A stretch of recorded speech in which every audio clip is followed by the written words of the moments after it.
अब आपका चैप्टर है गोरा मेरी बहन के घर पली हुई गाय की एक बच्चिया थी। उसे इतना स्नेह और दुलार से पाला था कि वो अन्य जितनी भी गायें थी बछड़े थे सब में प्रिय हो गई, सब में विशेष हो गई, सब में खास हो गई। बहन ने एक दिन कहा कि इतने पक्षी पालती हो, एक गाय क्यों नहीं पाल लेती जिसकी कुछ उपयोग हो। अपनी इस बहन की लौकिक बुद्धि से मुझे पता चला कि बचपन में ही वो जो इतनी कर्मनिष्ठ व्यवहार कुशल थी, जिसकी मेरे साथ तुलना की जाती थी, आज उसकी बातों से मुझे लगा कि मुझे एक गाय पाल लेनी चाहिए। मैं आत्मविश्वास के साथ कहती हूँ कि मेरी बहन की बातों का मेरे ऊपर इतना अत्यधिक असर पड़ा कि उसके भाषण ने मुझे इतना प्रभावित कर दिया कि मैंने तुरंत एक गाय पालने का सुझाव मान लिया। अब जैसे खाद्य सामग्री के समाधान के लिए पशु पक्षी पालना मुझे कभी भी अच्छा नहीं लगा, क्योंकि जो चिड़िया वगैरह होती है इनको तो रोटी के टुकड़े थोड़ा बहुत दाना पानी दे दिया जाता है, लेकिन जब गाय पाली जाती है तो उसके चारे का विशेष रूप से ध्यान रखा जाता है। उस दिन मैंने उस गाय को ध्यान से देखा कि वो पुष्ट लचीले पैर, चिकनी भरी पीठ, लंबी सुडौल गर्दन, छोटे छोटे सींग, भीतर की लालिमा छलकते हुए दो पंखुड़ियों जैसे कान, लंबी और काले घने चामर का स्मरण दिलाने वाली पूंछ, और सब कुछ सांचे में ढला हुआ सा लगता था। ऐसा लगता था वह गाय का जो सौंदर्य था, जो सफेदी थी, वो भी इटालियन मार्बल के समान थी। अब उन्होंने कहा है कि गोरा को देखते ही मेरे पालने के संबंध में मेरी दुविधा जो थी कि मेरे मन में था मैं इसको पालूं या नहीं पालूं, वो दुविधा जो थी वो मेरे निश्चय में बदल गई।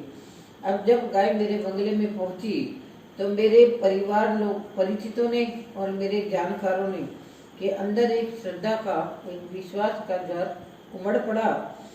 सभी ने उसे सफेद गुलाबों की, लाल गुलाबों की माला पहनाई, केसर रोली से उसका टीका लगाया, घी से उसकी आरती उतारी, और जैसे दही और कोई आता है दही और मीठा खिलाकर उसका स्वागत करते हैं, ऐसे ही मेरे जानकारों ने उसका स्वागत किया।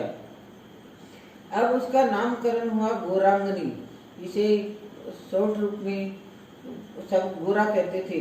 इस पूजा अर्चना का मुझे पता नहीं उस पशु पर क्या प्रभाव पड़ा, लेकिन उसकी आंखों में जो खुशी दिख रही थी, उस खुशी को मैं शब्दों में बयान नहीं कर सकती, मैं शब्दों में नहीं बता सकती।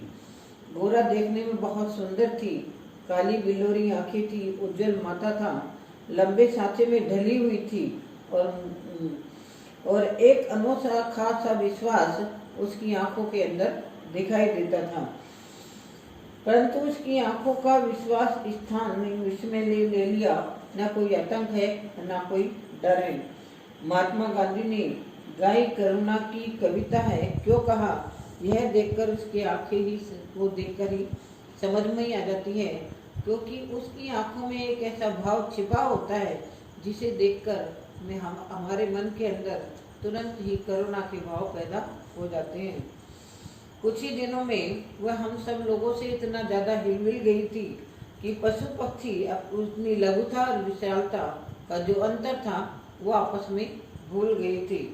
कुत्ते बिल्ली उसके पेट के पैरों के नीचे से निकलते आते जाते खेलने लगते थे। पक्षी उसके माथे पर बैठकर कान तथा आंखें खुजलाने लगते थे। वह चुपचाप स्थिर खड़ी होकर अपनी आंखें मूंदकर उनके संपर्क सुख की अनुभूति में ऐसा खो जाती थी कि वो किसी भी प्रकार से पशुओं के खेल में किसी भी प्रकार की बाधा नहीं पहुंचाती थी। हम सब को वह आवाज़ से नहीं, पैर की आहट से ही पहचानने लगते हैं। कहा जाता है कि जो पशु पक्षी होते हैं वो मनुष्य की पैर की आहट से ही अपने जो परिजन होते हैं उनको पहचान लेते हैं। समय का इतना उसको मालूम था कि मोटर जब हमारी गाड़ी प्रवेश द्वार पर रुकती थी, वो अपनी आवाज़ निकालकर हमें पुकारने लगती, और जब उसके खाने का समय होता तो वो अपने रंभा कर सभी लोगों को सिर पर उठा लेती और सभी को अपना खाने के लिए, अपने चारे के लिए आकर्षित करती थी। अब बाकी मैं आपको कल पढ़ाऊंगी।